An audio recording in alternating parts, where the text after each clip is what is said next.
Oi, pinguelos. Tudo bem com vocês? Como é que vocês estão? Vocês estão bem? Eu tô bem. Voltei. Eu demoro pra voltar, mas pelo menos eu tô voltando, né? Não tô levando em torno de 3 anos, 4 anos pra voltar. E hoje a gente vai falar sobre anime. Anime, olha só. Porque eu tenho muita vontade de fazer vídeos diversificados, variados. Anime, filmes, música, jogos. Inclusive, eu queria fazer um vídeo sobre Dandadan há muito tempo, só que eu fui enrolando pra gravar. Inclusive, não fiz roteiro nenhum e vou falar, assim, o que vier na minha mente, tá? A gente vai falar hoje sobre Dandadan, porque é meu anime favorito. E o dia que eu falei isso no meu grupo de amigos, o dia que eu falei que o meu anime favorito era Dandadan, eu fui muito julgada. E vendo vários vídeos de Dandadan por aí, eu percebi que esse é um anime que tá sendo visto de maneira errada. Pelo menos de acordo com a minha interpretação do anime, né?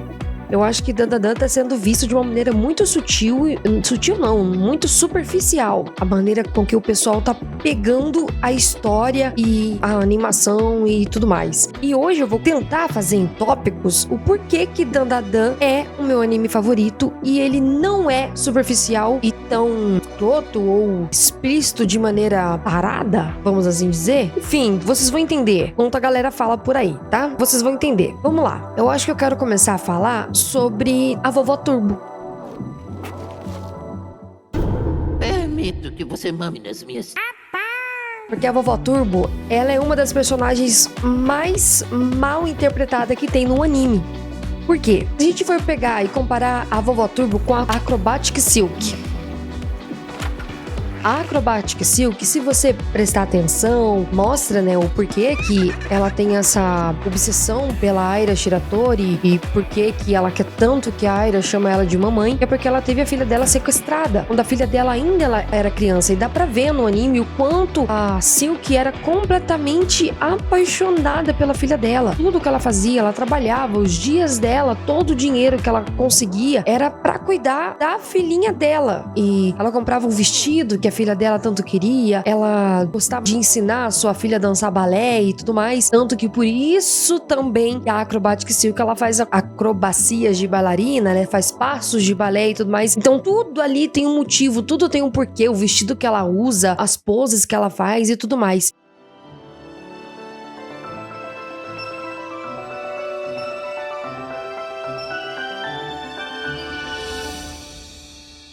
E eu pergunto pra vocês, o porquê que vocês acham que a Vovó Turbo pega partes genitais do Okarun, do Ken Katagura?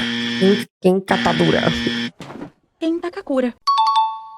E o anime, de maneira sutil, isso me deixa muito... porque eles não deixaram tão explícito. O anime, de maneira sutil, explica isso. Ela não pega o p do Okarun, as bolas do Okarun, porque ela é uma velha safada, tarada, sem vergonha. Não! O anime explica o porquê que ela, inclusive, tá presa naquele túnel. Ela protege espíritos de meninas que foram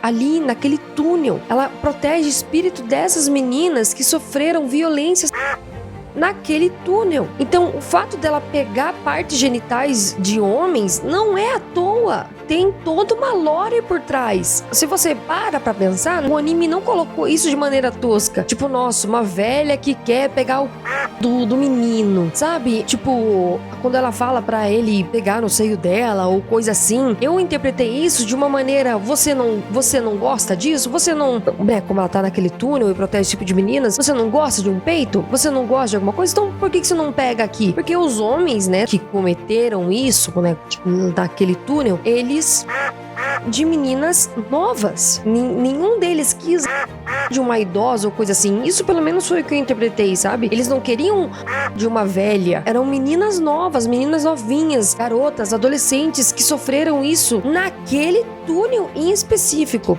E quando a gente para pra pensar nisso, quando a gente para pra pensar no porquê de tudo isso, a gente, inclusive, tem uma cena no primeiro episódio. O primeiro episódio já dá uma cena na nossa cara extremamente desconfortável.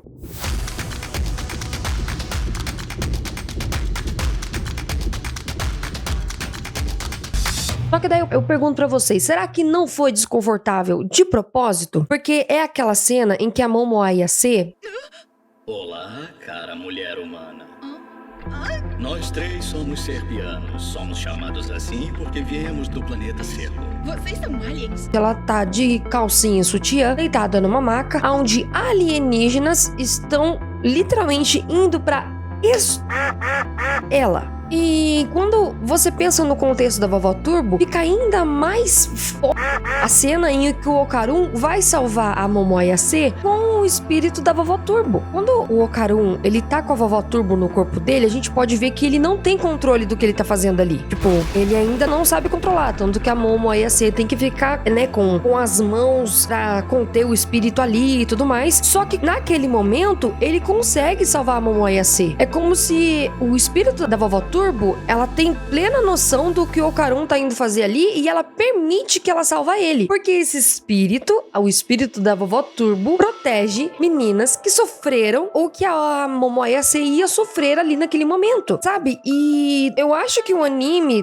deixou aquela cena desconfortável de propósito, pra gente se sentir ainda mais aliviado quando o Okarun salva ela. Quando a Vovó Turbo incorpora no Okarun pra salvar a Momoyase. Não que foi por isso que ela incorporou, mas o Okarun ali teve total controle do corpo dele pra conseguir salvar a Momoyase, né? Tanto que depois que eles saem daquela nave espacial, ele já começa a ficar todo torto e a Momoyase tem que ficar com a mão sobre ele pra tentar conter o espírito da Vovó Turbo, porque ali ela já fez o que tinha que fazer. Tanto que quando eles chegam lá na vila, lá onde mora a avó da Momoyase, vou falar Ayase, a avó da Ayase, o espírito, tipo, fica ameaçando que vai matar o Okarun, e a gente sabe que a Vovó Turbo teria sim o poder de matar o Okarun ali. Eu acredito, a minha teoria é que sim, foi proposital ela não matar o Okarun, porque era pra ter salvo a vida da Ayase. Lembrando, eu não assisti ainda a segunda temporada, acho que nem foi lançada ainda. Ela foi lançada dia 3, eu não assisti ainda a segunda temporada, inclusive eu esqueci completamente que ela já foi lançada. Eu acabei de ver aqui, foi lançada dia 3 de julho, então tudo que eu tô falando aqui é embasado na primeira temporada de Dandadan. Inclusive eu vou assistir a segunda temporada e dependendo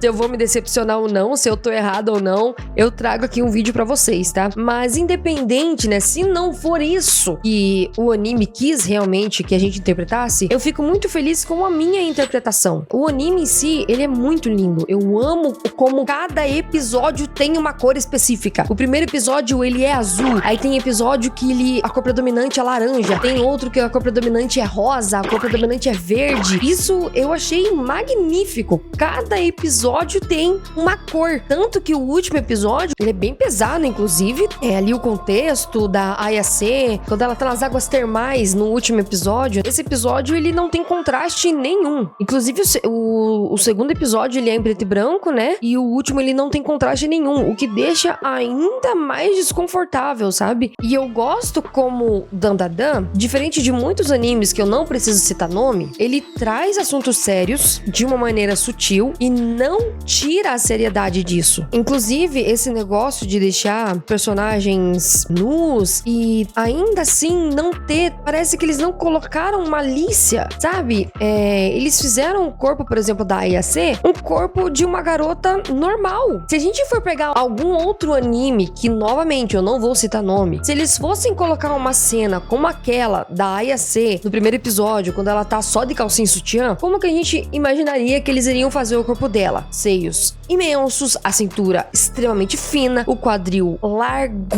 largaço, né? Um corpo irreal, um corpo que pra você ter, você precisa o quê? Fazer aí uns procedimentos estéticos, sabe? Mas não, eles fizeram o corpo dela uma garota completamente normal. Eles não fizeram com malícia, além da própria malícia do contexto da cena, né? Que é bem pesado, né? Eu sei que ainda assim, pô, ela tá de calcinha e sutiã ali, taranã, taranã. Eu acho que aquilo ali foi justamente, propositalmente pra deixar você desconfortável. Porque o que ela tá passando ali, o que eles vão fazer com ela ali, é algo extremamente bizarro, entende? Então, ali era pra você se sentir daquela maneira. Eu acredito, pelo menos. Tem um episódio em que as duas personagens, tanto a Aira quanto a Ayase, elas ficam nuas e o Okarun também, e ele não vê malícia nenhuma, inclusive ele não quer olhar pras garotas, e eu acho que isso reforça ainda mais o que o criador de Dandadan, os roteiristas, enfim, eles querem passar isso de que o Okarun, ele é um cara extremamente apaixonante. Ele não é tipo, nossa, tem mulher pelada na minha frente. Uau, eu tenho que olhar, eu tenho que ver os peitos dela, eu tenho que olhar. Não, ele é respeitoso, mesmo ele sendo completamente apaixonado pela Ayase, ele não quer ultrapassar limites, ele não quer, sei lá, ele quebra totalmente essa expectativa, esse rótulo de que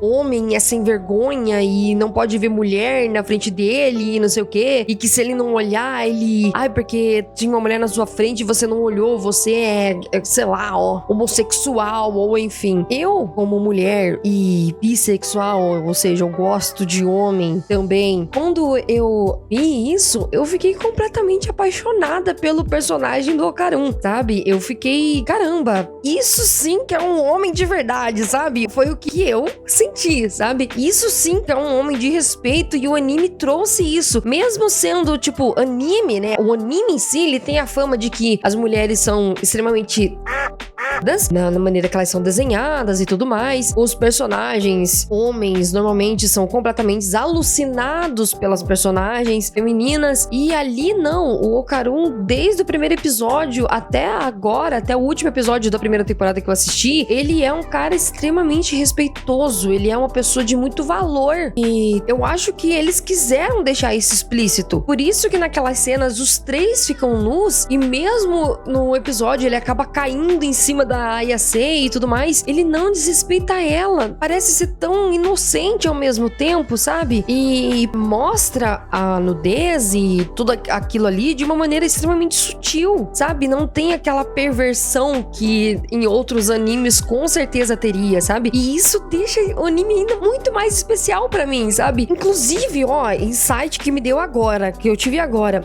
O fato da Ayase, no primeiro episódio, estar de calcinha e sutiã e te passa um desconforto, e no episódio em que os três ficam nus é um episódio extremamente leve, passa ainda mais a impressão pra mim de que o primeiro episódio era, sim, pra ser desconfortável. E naquele episódio que eles estão nus, não. Era pra ser uma coisa leve, sabe? Porque o Okarun, ele é respeitoso, ele respeita a Ayase, ele respeita a Aira, mesmo a Aira tendo pensamentos mais retrógrados, vamos assim dizer. Tipo, ai, você só pode me ver pelada depois que a gente casar. Ai, porque ele não pode me ver pelada, não sei o quê. Sendo que ele mesmo não tá querendo ver nem a Ayase, que ele é completamente apaixonado, sabe? Então, cara, sério, Dandadan, eu acho que o pessoal tá olhando com uma visão muito útil. Tá olhando pro Dandadan como qualquer outro anime, sabe? Ah, porque personagem feminina pelada e não sei o quê, quando não é essa a intenção. O anime, inclusive, trata assuntos seríssimos, gente. O anime traz assuntos delicados de uma maneira tão tocante, sabe? Eles tiveram muito cuidado quando eles quiseram explicar que o espírito da vovó Turbo protege espíritos de meninas que sofreram violência. Eles tiveram muita delicadeza ao explicar, nesse momento, ao explicar isso, sabe? Na série. Assim como eles tiveram bastante delicadeza, bastante sutileza ao explicar o porquê que a Silk era doida, psicopata e fissurada pela Aira, né? E quando a gente pega o contexto dela, o passado dela, você sente empatia pela personagem, né? Eu vi alguns vídeos, na verdade, eu vi só um e depois eu não quis ver mais. O meu namorado, inclusive, queria que eu assistisse mais vídeos sobre pessoas falando sobre Dandadan, mas só de ver o título eu já ficava meio irritada, sabe? Justamente porque as pessoas não estão vendo o anime com a maneira que ele deve ser visto, sabe? A maneira como eles tratam nudez e segundas intenções, sabe? É de uma maneira extremamente respeitosa. Uma vez eu assisti um anime que, novamente, eu não vou citar nome nenhum de animes aqui, nenhum, sabe? Porque se alguém se queimar, achar que eu tô falando mal do anime dele, é porque a carapuça serviu. Uma vez eu assisti um anime em que parecia que toda a história era voltada a partes do corpo da mulher, sabe? Peitos e bunda e... sabe? Tanto que o personagem principal, ele é um completo de um tarado. Um completo. E aquilo sim, meus amigos, aquilo sim é um anime que desrespeita tanto a imagem da mulher quanto do homem, sabe? E passa toda essa visão de que o homem deve ser safado, ele deve ser tarado, a mulher deve ser vista como um objeto, sabe? E o Dandadan não objetifica a personagem Ayase. E é tão incrível incrível a maneira como eles retratam a história e como eles não precisam deixar que a mulher esteja completamente vestida pra que ela não seja não objetificada, sabe? Eles mostram que mesmo uma menina de calcinha e sutiã na frente do personagem que é apaixonado por ela, ele ainda assim respeita ela, sabe? E até, tipo, esse negócio de que, se você não quer objetificar a mulher num anime, então você não vai desenhar ela completamente pelada. Eles quebraram isso, sabe? Eles colocam uma saia curta ali nela e tudo mais, e ainda assim ela é só uma garota sendo uma garota e acabou, e tá existindo ali, sabe? E eu acho que a sutileza como eles trouxeram isso, eu pelo menos, né, como mulher, eu assistindo esse anime, eu me senti completamente confortável, sabe? Claro, tirando o primeiro episódio em que era pra eu me sentir desconfortável, era pra você se sentir desconfortável. Então, eu acho que reassistir um anime, prestar atenção na maneira como eles são sutis, como eles querem que você reaja daquela forma. Por exemplo, essa cena aqui, ela me deixou com vergonha. Será que não é pra eu ficar com vergonha mesmo? Ou até, como eu disse pra vocês lá no começo, né? Que a vovó Turbo, ela rouba o p*** do Okarun. Tipo, tem todo um contexto por trás. O anime não quer ser idiota de propósito, sabe? E é legal como ele traz assunto, ele traz essa leveza, sabe? Mesmo que o contexto por trás seja extremamente pesado. Foi extremamente bizarro e idiota você falar, tipo, então, naquele anime tem uma velha que rouba a parte genitais de um homem. Pô, mas ela protege espíritos de meninas que sofreram violência de homens quando elas estavam vivas. Entende? Enfim, então eu acho que eu acabei trazendo os principais tópicos do porquê que Dandadan é meu anime favorito, sabe? E eu convido vocês que assistiram o anime e acharam ele idiota, né, depois de ter assistido meu vídeo, a reassistir o anime e tentar ver como eu vi, sabe? Como eu sou discípula de David Lynch, eu acredito que a maneira como você interpreta a arte, né, ela é completamente válida. Só que eu acho que dependendo da arte, como o próprio Dandadan, eu acho que ele precisa ser visto de uma maneira mais profunda e precisa olhar entre as entrelinhas do porquê que tudo tem um porquê. Ali tudo tem um motivo, tudo tem uma razão por trás. Ele não quer só trazer peitos e pinto e partes genitais e velha safada tarada e não sei o que, tipo, à toa, sabe? E por isso que Dandadan é meu anime favorito, porque além dele ser extremamente lindo, ele ser um anime muito bem feito, eu amo a direção de arte, eu amo as cores, o quanto ele é colorido e cada episódio tem uma identidade, sabe? Ele ainda é profundo, ele ainda é delicado quando se trata de assuntos sérios, ele ainda é sutil e enfim, ao mesmo tempo que ele é sutil, ele ainda esfrega na tua cara coisas que, acreditem, era proposital, era pra estar ali, sabe? E esse foi o vídeo. Eu tô muito feliz de ter passado pra vocês a minha interpretação de Dandadan. É uma coisa que eu queria falar há muito tempo. Eu queria, sinceramente, se eu pudesse, eu gritava pra todo mundo essa interpretação que eu tive. Porque, de fato, eu acredito fielmente que o anime quis retratar isso. Eu quero acreditar nisso, sabe? E eu espero que Dandadan não se perca nas próximas temporadas. Eu não li o mangá. Eu não gosto de ler o mangá primeiro. Eu gosto de assistir um anime. E eu vou assistir a segunda temporada e, quem sabe, vai ter uma parte 2 reafirmando a minha interpretação ou vindo aqui falar pra vocês que eu errei, né? Mas ainda assim, mesmo que o anime não quis passar isso que eu interpretei, eu ainda assim fico feliz por eu ter interpretado dessa forma e ter me sentido bem ao assistir, sabe? Claro que no primeiro episódio, a primeira vez que eu assisti, eu fiquei extremamente desconfortável, mas depois eu fui entendendo o anime e pegando as suas sutilezas por trás, e por isso que eu vim aqui fazer esse vídeo pra vocês, tá? Lembrando que não é embasado em nada, isso tudo é minha opinião, é minha interpretação e só. Acabou. Então é isso, gente. Eu espero que vocês tenham gostado. Eu espero que vocês não briguem comigo. Eu espero que, de alguma forma, pelo menos alguém, nem que seja uma pessoa, eu tenha mudado a concepção dela sobre esse anime e ela reassista e perceba o quão artístico ele é de todas as formas, em todos os quesitos, tópicos, categorias e enfim. Um beijo imenso pra vocês e até o próximo vídeo. E eu vou tentar gravar o quanto antes. Eu sei que eu tô enrolando pra caramba, mas eu vou parar de demorar. Beijo imenso, compartilha com alguém que não gosta de Dandadan, compartilha com alguém que você acha que vai discordar de mim, ou enfim, e quem sabe eu faça um vídeo até mesmo lendo os comentários de vocês. Inclusive, eu tenho muita vontade de fazer um vídeo lendo comentários de vocês, mas não tá tendo muito comentário nos vídeos, então por isso eu não fiz ainda, tá bom? Beijo imenso, se cuidem e reassistam Dandadan. Pau.